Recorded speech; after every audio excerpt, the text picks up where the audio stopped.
Assalamualaikum warahmatullahi wabarakatuh. Sahabat Asyifa Kolbu, apa kabarnya? Bertemu lagi bersama saya Muhammad Rizky Abdillah Fatur Rahman.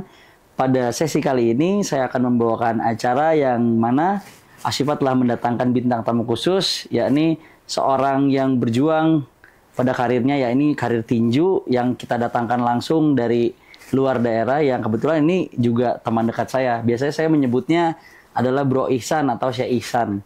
Untuk lebih lanjutnya, mari saksikan podcast ini bersama-sama. Stay tune.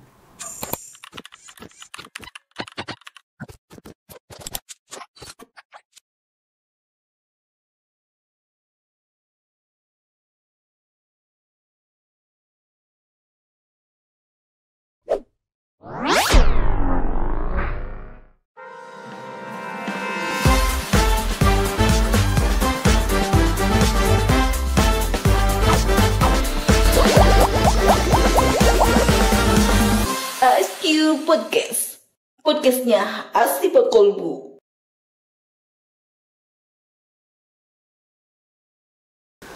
Oke, kita langsung saja berkenalan. Tamunya sudah datang nih, sarung tinjunya udah ada. Gimana kabarnya? Alhamdulillah, kabar baik. Hey, Bro Ihsan. Dari mana ini? Asal aslinya? Saya asli Papua Pegunungan. Di mana itu? Ya, itu mungkin orang jarang tahu juga ya, karena jauh dari kota juga. Nah, sebelumnya kenalan dulu nih, sebelum kenal nih ya. Boleh langsung disapa aja nih. Halo, nama saya Itenus Jikwa, biasa dipanggil Pace Ihsan. Oke, Pace Ihsan berarti kawan-kawan kita sebutnya Pace Ihsan. Sebelumnya saya dengar-dengar ini awalnya nggak pegang tinju ya? Iya, betul. Jadi sebelumnya itu saya itu aktif di taekwondo. Oh, taekwondo. Itu selama 25 tahun. 25 tahun. Ya, Berarti sejak mulai di taekwondo itu dari tahun berapa itu? Itu tahun sekitar masih SD kelas 4. Oh, SD kelas 4 sudah mulai taekwondo, sudah mulai aktif ya berarti ya? Betul. Itu udah saya menjuarai ada 20 medali. Itu maupun internasional, nasional, champion. Gitu. Di umur?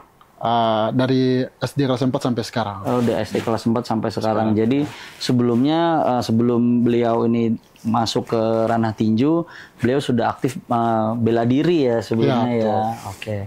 Kebetulan kan ini karib dekat saya, ini udah kayak saudara sendiri.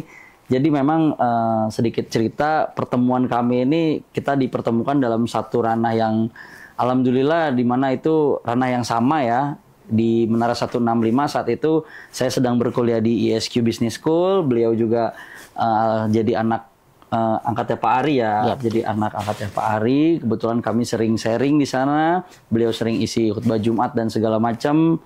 Ya, kita sharing mengenai apa yang kita tahu seperti halnya ilmu, Al-Quran atau macam-macam pengetahuan lainnya. Oke nih, Syekh atau Bro Ihsan, Bro Pace nih. Sebenarnya kenapa sih kok memilih tinju pada akhirnya? Sebenarnya dulu tuh memang saya tuh takut sekali tinju. Takut dipukul itu kan. Oh, takut dipukul. Ya, karena dengar-dengar pukulan tuh kencang keras gitu kan. Dipukul orang tuh mati langsung gitu kan. Oh iya. Karena dulu pernah saya punya pengalaman juga sempat dikeroyok satu kampung kan. Itu pernah teman datang pulang sini. Itu ini benjol besar itu kan di muka. Saat umur berapa itu? Itu masih SD kelas 5. SD kelas 5. Sekitar situ. Sekitar SD kelas 5 sudah dipukuli. Dari situ itu udah takut dipukuli itu dari takut, situ ya? Takut. Tapi dari situ walaupun saya aktif di taekwondo, tapi kan taekwondo beda, mainnya kaki. Betul. Bukan tangan. Betul. Jadi dulu takut sekali. Terus sehingga saya pindah lagi ke Jakarta. Ke Jakarta terakhir kemarin tahun 2024 saya ikut kejuaraan di Palembang. Kejuaraan di Palembang. Oh, berarti itu taekwondo. Berarti antum ini awalnya kan dibawa oleh Pak Ari ya? Iya. Dibawa oleh Pak Ari kebetulan ya dalam misi 165 tersebut. Kita ketemu di Menara 165, terus sampai pada akhirnya ya ngikuti kejuaraan di mana-mana. Jadi selama di kampus tuh saya sudah sumbangkan medali ada 10 medali. 10 medali. Ya. Bahkan ada beberapa saya didik juga sempat dapat juara juga gitu. Alhamdulillah nih. Dari situ, Masya Allah banget. ya kemarin juga kan karena kenapa saya pindah ke dunia boxing mungkin karena lagi emang punya niat, karena punya keinginan untuk pulang kampung dengan hasil walaupun berbahaya ya tinju ya. Iya, iya. Hasil dengan perjuangan dengan tumpah darah di arena, pengen pulang kampung untuk jenguk orang tua.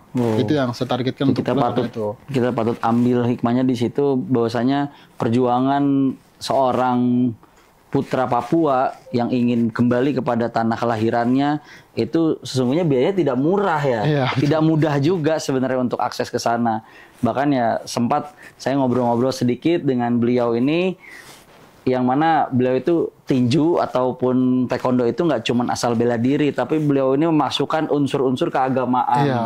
Nah, Jadi demikian ya saya tahu beliau itu. Boleh diceritakan bagaimana mulainya itu? Jadi kan emang pertama itu saya perbaiki niat dulu kan. Niat. Karena tinju ini berbahaya, nyawa juga bersangkutan itu kan. Kenapa harus ke tinju? Karena saya melihat dia juga untuk menghasilkan uangnya di situ besar juga kan. Yeah. Karena ya namanya manusia butuh uang pasti kan. Betul. Di situ pengen pulang kampung karena orang tua, motivasi orang tua saya gitu. Itu saya lihat di situ, sehingga habis Lebaran ke Jakarta, libur lagi kan, magang kampus kan. Itu udah fokus latihan boxing. Pokoknya kegiatan saya latihan amatir sudah saya tanding sudah 5 kali tanding. Itu gol terus ya. Bahkan sempat main debut juga itu kan MMA Pro 2 kali, main di Bali, bahkan main di Bandung. Itu sempat kalah, tapi itu jadi tidak buat saya. Ya. Itu tidak buat saya untuk patah semangat. Karena saya punya tujuan satu itu, harus gol dengan tujuan utama untuk pulang kampung kucing orang tua. Manjada wajada banget berarti ya. Jadi tetap latihan walaupun kalah 2 kali di MMA Pro kan. Terus sempat main di kickboxing 3 kali. Kickboxing 3 kali. Itu juga menang. Sebenarnya itu kefokusan saya bukan ke situ, tapi lebih ke boxing gitu. Tapi itu karena saya debut ditawarkan, jadi ya saya ambil. Kenapa pada akhirnya ingin memasukkan seperti halnya unsur agama atau unsur jihad atau dakwah lah bahasanya? Jadi saya tuh punya selebrasi. Orang selebrasi kan habis menang kan, ya gaya-gaya bermacam-macam lah. Saya selalu bersyukur, sujud. Oh iya. Dari awal pertanyaan sampai sekarang tuh itu yang saya, bahwa semua yang saya perjuangkan tuh saya niatkan tuh ibadah. Makanya ketika dapat juara pasti mau kalah menang tetap sujud. Karena saya merasa bersyukur gitu, walaupun intinya diberikan keselamatan di situ sama Allah gitu. Jadi esensinya adalah syukur ya. Kita bersyukur karena sudah ibaratnya kita sudah mencapai target nih, kita sudah sampai di titik ini. Maka ya sebagaimana Nabi kita ajarkan selalu merendah gitu, tapi jangan sampai ya kita terlalu rendah pun enggak juga ya. Tapi dengan hal itu kita sadar bahwasanya kita ini hanyalah umat daripada hambanya Allah Subhanahu Wa Taala gitu. Makanya dari situ karena sempat belajar juga di agama, jadi lebih ke merendah diri kepada Tuhan gitu kan. Maksudnya enggak merendah kepada manusia, tapi sebagaimana kita menghargai orang gitu kan. Betul.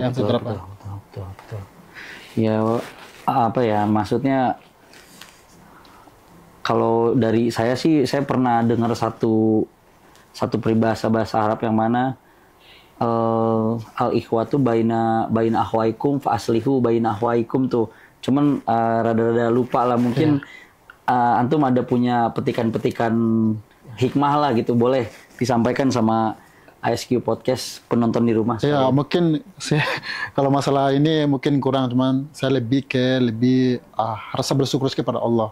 Jadi apapun itu hasil tetap bersyukur, nggak pernah merasa Allah tuh gini nggak pernah saya berpikir itu, tapi tetap positif thinking kepada Allah gitu. Jadi apapun Allah kasih, apapun ujian, saya tetap jalani dengan senyum, dengan semangat. Itu yang saya selalu terapin. Iya, mantap itu. Karena sebagaimana Allah menjelaskan, ini ingda zoni abdi.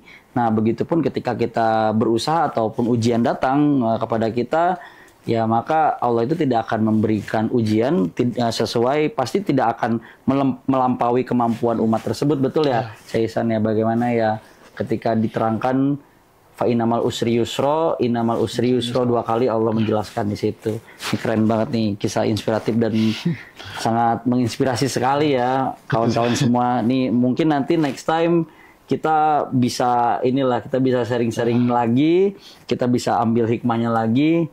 Kalau boleh sedikit saya tahu nih, gimana sih kalau di tinju itu sebenarnya dasarnya atau contoh pukulannya atau gimana, boleh ditunjukkan gitu. Tapi ini hanya untuk edukasi lah. Untuk tinju mungkin lebih kita utamakan basic jab strike-nya dulu. Jab itu strike-nya utama paling, karena orang sering tanding kan, yang sering main kan jab strike. Iya. Jadi yang harus kuatin jab strike. Jadi harus benar-benar putar. Oke. Gitu. Boleh dikasih contoh dari samping mungkin? Dari samping. Oke. Kalau jabnya kan gini nih. Iya. Jadi ini putar nih jab. Putar. Oke. Barang harus menyamping. Strike-nya harus masukin.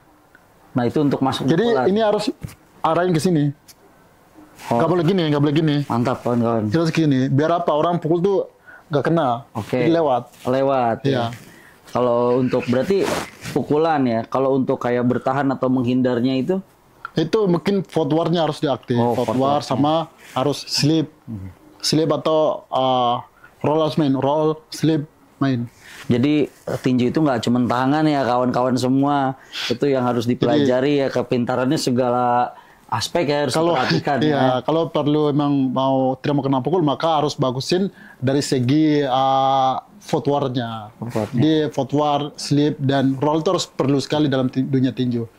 Gitu. Karena Muhammad Ali itu kan, kenapa dia susah dipukul, karena dia punya slip, ininya bagus, slipnya bagus. Hindarnya gitu ya. Dia footwork-nya bagus. Itu sih. Nih kebetulan udah dibawa nih sarung tinjunya kawan-kawan, mantep. Nanti mudah-mudahan lain waktu kita bisa belajar bareng nih sama belajar bareng-bareng. Pak Ihsan, kita saling maju bersama-sama lah. Gitu. Jadi saya itu selalu welcome sama siapa aja gitu kan. Siapa mau belajar, ayo kita belajar bareng-bareng gitu. Jadi nggak pernah untuk simpan ilmu tuh pada diri sendiri, tapi saya selalu welcome gitu. Orang ngajarin saya ilmu, maka ilmu itu saya akan berbagi kepada orang gitu. Itu mungkin. Oke nih Bro Ihsan, sebelum kita tutup sesi ini, boleh nggak sapa penonton di rumah ini yang lagi nonton kita ini, pakai ya mungkin ada salamnya atau mungkin ada kata-kata mutiara, mungkin boleh buat pemirsa di rumah, pesan-pesannya boleh silakan disampaikan. Ya mungkin pesan dari saya mungkin ya, apapun ujian tantangan tetap jalani dan ikhlas, karena semuanya pasti ada hikmah dari Allah. Tetap bersyukur, menjalani, dan ingat nomor 1, rajin ibadah, dekatnya pada Allah. Jadi ingat di bulan Ramadan yang mulia ini, kita senantiasa harus tetap menjaga frekuensi nilai ibadah kita itu. Jadi terus konsisten untuk beribadah dan jangan mengeluh ya kalau lapar haus ya. Sebagaimana ya kita belajar dari Pak Ihsan ini ketika beliau bertinju, latihan tinju, pasti ada keluh kesahnya dari sebenarnya ya. Kalau bilang latihan itu emang banyak, di belakang banyak masalah dari keuangan segala macam, dari jarak juga. Tapi itu kenapa? Karena saya punya rasa bersyukur dan rasa semangat, itu yang buat saya tidak patah semangat gitu. Itu pesannya harus ditiru. Pokoknya intinya jangan merasa Allah kok gini, kok nggak kasih sesuatu apa-apa gitu. Allah begini ya, dalam Al-Quran kan Allah bilang juga, sebenarnya tuh rezeki sudah diatur. Jadi orang yang bilang tidak ada kerjaan, itu orang tuh malas sebenarnya. Sebenarnya tuh Allah tuh suruh kita ikhtiar mencari gitu. Untuk mencari apa? Mencari sesuatu ya untuk kebutuhan kita, itu harus berkorban gitu. Kalau kita nggak kerja juga nggak makan gitu kan. Jujur saya hidup di kota Jakarta, kota besarnya juga ya itu yang penting jalani aja dengan apa yang kita kejar, cari ya, dan ikhlas, sabar gitu. Sangat banyak tantangannya. Oke nih, sebelum kita tutup sesi kali ini, saya mengucapkan terima kasih banyak atas kedatangannya Bro Ihsan dan kawan-kawan yang sudah menyaksikan. Yuk sebelum kita tutup podcast ini, kita yel-yel bersama-sama Bro Ihsan ya. Siap?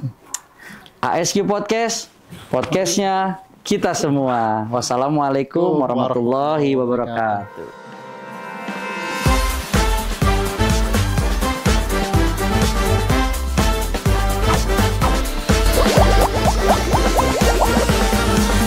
ASQ Podcast, podcastnya Asli Pak Kolbu.